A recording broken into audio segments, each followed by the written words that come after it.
Hii ni Dira ya Dunia kutoka idhaa ya Kiswahili ya BBC. Tulionayo siku huu. Muungano wa Afrika wasimamisha wanachama wa Burkina Faso, huku marais wa Senegal na Benin wakiwasili kusaidia kutatua mzozo wa kisiasa nchini humo. Kenya yatoa amri isiyo ya kawaida, shule za msingi na za upili zote zifungwe kwa muda usiojulikana baada ya mgomo wa walimu. Matumizi ya dawa za kulevya na ukahaba ni miongoni mwa mambo wanayokabiliana nayo zaidi ya watoto wahamiaji 12,000 waliofika Italia. Na katika michezo, hatimaye siku ya siku imewadia. Mashindano kombe la dunia mchezo wa raga yanaanza. England na Fiji ziko uwanjani usiku huu.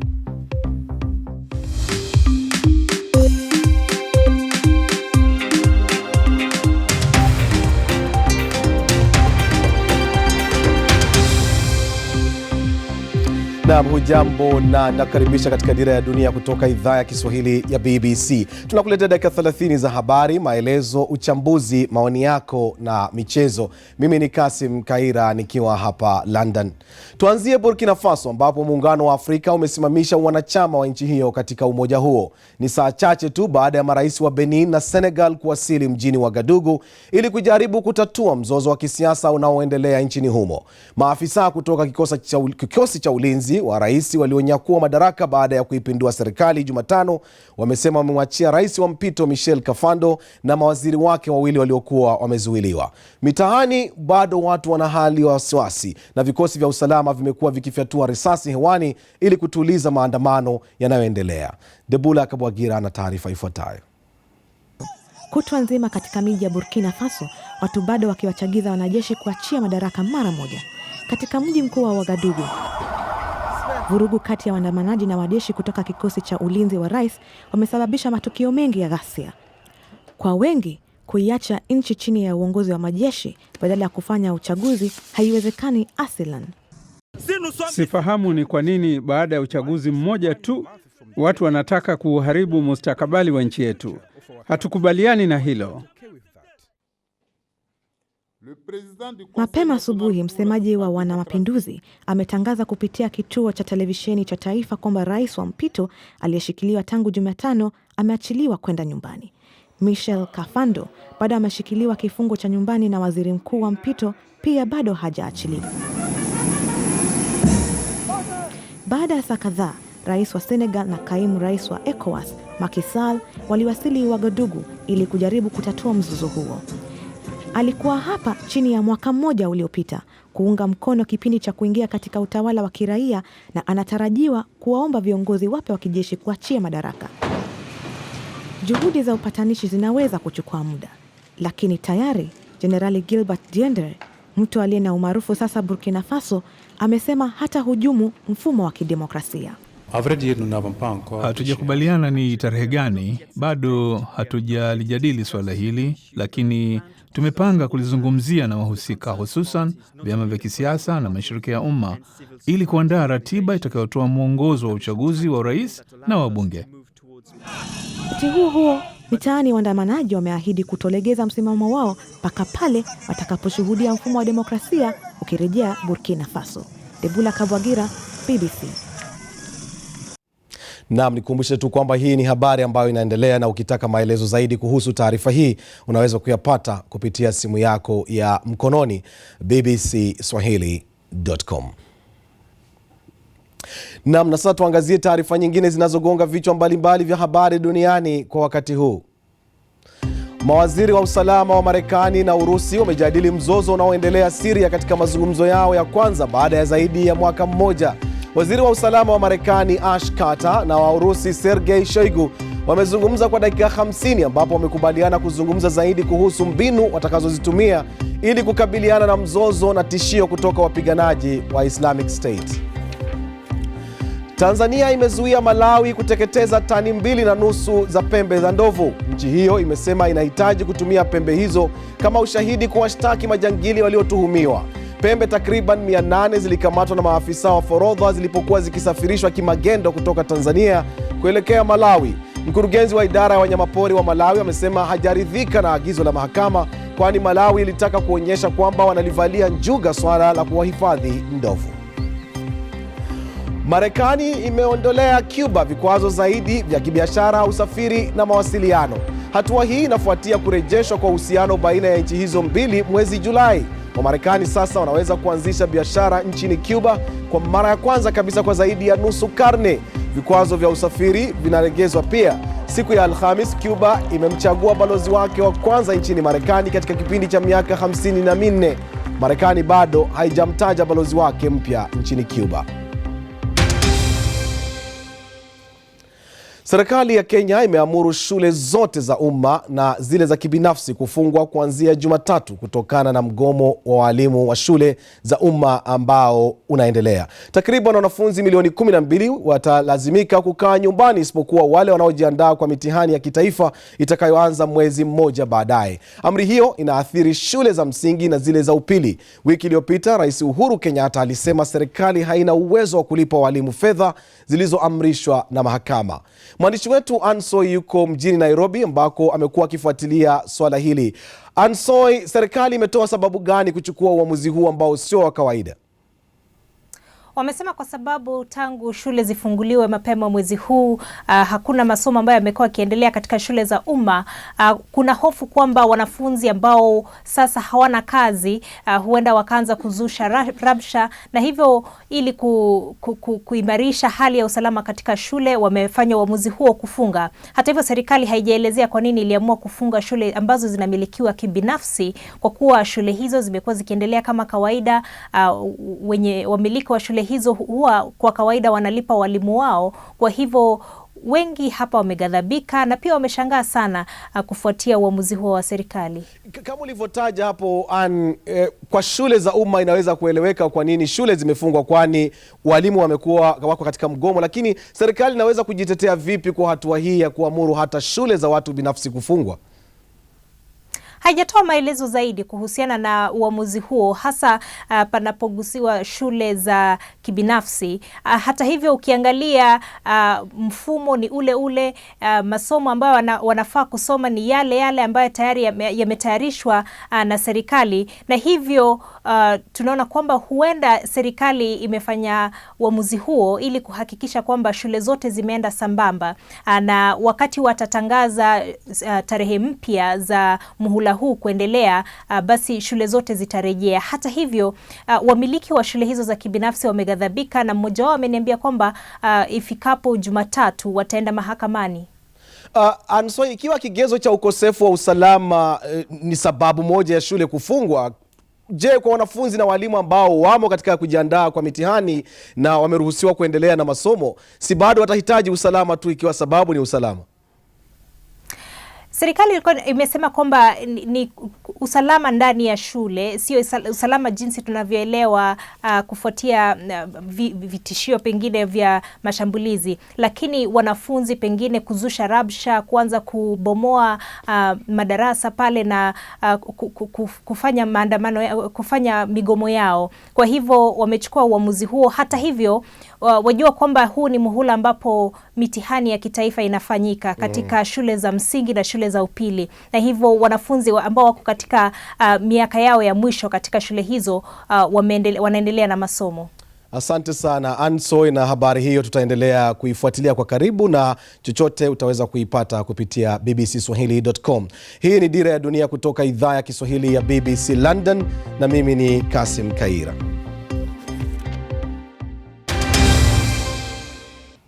Hii ni Dira ya Dunia kutoka idhaa ya Kiswahili ya BBC. Mimi ni Kasim Kaira. Habari kuu siku huu.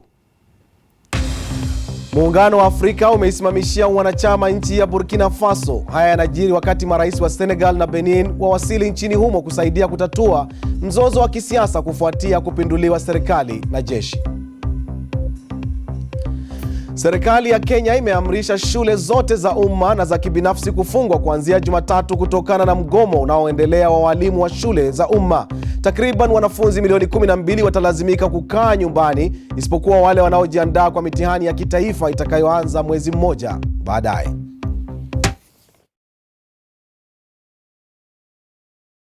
Mwaka huu pekee zaidi ya watoto wahamiaji 12,000 wamewasili Italia kwa boti. Takriban watoto 9,000 kati yao wamewasili wakiwa peke yao. Baadhi yao hupatiwa makazi duni sana yanayomilikiwa na watu binafsi. Wengine wengi huishia mitaani. Wengine huuza dawa za kulevya na wengine huishia kufanya ukahaba. Maelezo zaidi anayo Suluma Kasim. Khalid mwenye umri wa miaka 14 ni muuzaji wa madawa ya kulevya katika kituo cha reli cha Rome. Kwa miezi kadhaa sasa BBC imekuwa ikichunguza hali ya mambo. Tumeshuhudia baadhi ya sura zikibadilika, kwani baadhi ya vijana hawa wa kiume hukamatwa na wengine huhamia kaskazini mwa bara la Ulaya. Lakini maelezo yao yote ya kusikitisha ni sambamba. Nimeanza kuuza madawa ya kulevya kwa sababu sikuwa na pesa za kuniwezesha kula. Nafanya hivi ili kuepukana na yale wanayoyafanya vijana wengine hapa, yaani kufanya ngono na wanaume wa Kiitaliano. Vijana hawa kutoka Misri, Tunisia na Moroko huwataka wanaume wawalipe $40 au hata $60, lakini sio mimi. Wengi vijana hawa ni Waislamu, tena kutoka katika familia za kimhafidhini. Hakuna anayethibitisha kufanya ukahaba ili apate pesa.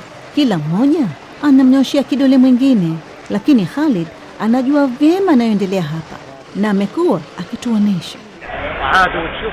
Wanaume hutupa chakula, pengine sigara, hujaribu kutuvutia kwa kutuonyesha pesa, halafu wanataka ngono. Huwatafuta vijana wa kiume walio chini ya umri wa miaka 18 au kidogo zaidi ya miaka 18. Mbali na kituo cha reli cha Rome katika jimbo la Abruzzo, wasichana wahamiaji ambao wanadaiwa pesa za kuwalipa watu wanafanya magendo ya kusafirisha watu pia nao wanatumiliwa vibaya. Wasichana wengine wakiwa na umri wa miaka 13 tu hufanya ukahaba na kulipwa $50,000. Hivyo kulipa deni la $70,000 itachukua miaka mingi sana. Nafanya magendo huwatishia wazazi wa wasichana hao ikiwa malipo yao yanachelewa. Tulimuuliza msichana huyu kama alijua alipotoka Nigeria kwamba anafanya hivi. Sikujua, hawakuniambia wakati ule. Nimekuja hapa na hakukuwa na kazi. Baadaye usiku, baadhi ya wasichana hawa wanaonekana kuwa wadogo sana, hata akijipodoa vipi. Tumekutana na Eni akijiuza kwa sababu ya mfuko wa taka tu. Ametuambia kwamba amewasili hivi karibuni kwa boti na unaonekana mwoga. Wakati ni pesa, na wasichana wanasema mara nyingine huabidi wafanye ukahaba ili wapate chakula. Shida hii nchini Italia inaonekana mara 1000 katika kila pembe na vichochoro kote barani Ulaya, wakati watoto wakizidi kuwasili wakiwa peke yao. Wakati viongozi wa Ulaya wakiendelea na malumbano yao kuhusu jinsi ya kukabiliana na miminiko wa wahamiaji na wakimbizi, watoto wanatelekezwa katika janga. Suluma Kasim, BBC. Na habari tulizozipata muda si mrefu ni kwamba Papa Francis ameamua kuwapa hifadhi jamii moja ya wahamiaji kutoka Damascus huko Vatikana. Hii ni jamii moja kati ya 2 ambazo Baba Mtakatifu ameahidi kupa hifadhi kama hatua ya kuunga mkono juhudi za kukabiliana na sakata la wahamiaji linalolikumba bara la Ulaya. Miaka michache iliyopita, mvutano wa kisiasa na ukosefu wa utulivu nchini Zimbabwe uliikosesha nchi hiyo watalii wa kimataifa wanaovutiwa kujionea maajabu kama maporomoko ya Victoria. Lakini hilo limeanza kubadilika wakati watalii wamerudi na hoteli zimeanza kuchipukia, huku uwanja wa ndege ukitarajiwa kupanuliwa. Wakati haya yakiendelea, serikali imetangaza kuwa kodi ya mapato itapanda kwa 15% kwa malazi ya wageni wote. Hatua hii inaathiri biashara ya utalii kama anavyotuarifu Idi Saif. Wenyeji huita moshi wa Tunya, moshi unaofumka, jina linaloelezea mvuke unaotokana na maporomoko ya mto Victoria. Ni kivutio kikubwa kwa maelfu, ingawa matatizo ya kisiasa kwa kipindi cha miaka 10 kilizuia watalii kujitenga na nchi. Lakini hayo yanabadilika sasa. Ukipitia mjini utajionea hoteli zikijiandaa kwa idadi ya wageni wengi wanaotarajiwa. Tulipitia kipindi kigumu mnamo mwaka 2008 na tangu hapo hoteli zinapokea wageni kwa wingi. Hilo limesababisha mahitaji ya ukarabati. Sisi tumetumia takribani $6 milioni. Watu wanauliza, je, ni salama kuja huko? Uhakika pana usalama. Ndiyo, ni mahali salama, vinginevyo hatungekuwepo. Labda kuna usalama, lakini kwa gharama. Kodi ya 15% kwa malazi imebandikwa kwa wageni kutoka nje. Kutangaza nyongeza hiyo wakati huu wa neema hakupendezi. Ni hoteli na waendesha biashara hiyo wanaoathirika. It was an increase that had been spoken kwa wale waliokubali viwango vya chini na kupunguza bei watapata hasara kubwa, kwa sababu hawawezi kumrushia mwingine kodi hiyo, na huo ni mtihani mkubwa. Hata kwa bwana huyu ambaye anawajibika na kuiuza sura ya nchi kwa watalii, anakiri kwa kodi hii itasumbua sekta ya utalii.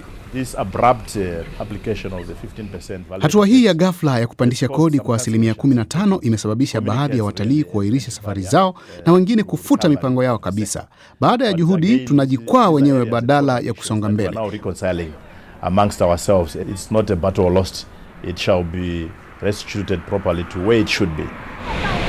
Urembo wa maporomoko ya Victoria Falls daima utabaki kwa kivutio kikuu kwa watalii, lakini wengi wanadhani kuwa labda serikali ingejirudia juu ya kodi ya mapato. Vinginevyo, mabadiliko katika kurekebisha sekta ya utalii huenda kukakwama. Id Saif, BBC. Na musikae mbali kwa sababu taarifa za michezo ni muda mfupi ujao, na miongoni mwa mengine, chama cha riadha Uingereza kinasema hakuna ushahidi wa kumtuhumu kocha wa mwanariadha Mo Farah kuhusiana na dawa za kuongeza nguvu katika michezo. Tutakuletea taarifa hiyo pamoja na nyingine kadhaa za michezo baada ya muda mfupi. Hii ni Dira ya Dunia kutoka idhaa ya Kiswahili ya BBC London. Unaweza kunipata kupitia Facebook na Twitter @Kaira2000. Mimi ni Kasim Kaira. Tuonane baada ya dakika 2. Usiondoke. Hii ni Dira ya Dunia kutoka idhaa ya Kiswahili ya BBC London. Mimi ni Kasim Kaira. Katika taarifa za michezo, mashabiki wapenzi wa mchezo wa raga wasiopungua nusu milioni wamesafiri kutoka sehemu mbalimbali duniani kuja hapa Uingereza kushuhudia mashindano ya kombe la dunia, mchezo huo yanayoanza usiku huu. Sherehe za ufunguzi zinaendelea katika uwanja wa Twickenham kusini mwa London. Mechi ya kwanza usiku huu itakuwa ni kati ya wenyeji England wakicheza na Fiji. England wanategemea fursa ya mashindano kufanyika nyumbani itawawezesha kushinda kombe hilo la dunia. Wao ndio walikuwa washindi mwaka 2003, wakati huo wakiwa na mchezaji nyota Jonny Wilkinson. Ila safari hii wao katika kundi gumu sana linalojumuisha Australia na Wales. Mabingwa watetezi ni New Zealand. Afrika Kusini inacheza kesho Jumamosi dhidi ya Japan, mechi ya kundi B mjini Brighton. Springboks kama wanavyojulikana walishinda mara ya mwisho mwaka 95. Kuna mechi 4 kesho, nyingine ikiwa ni ile kati ya Ufaransa na Italia.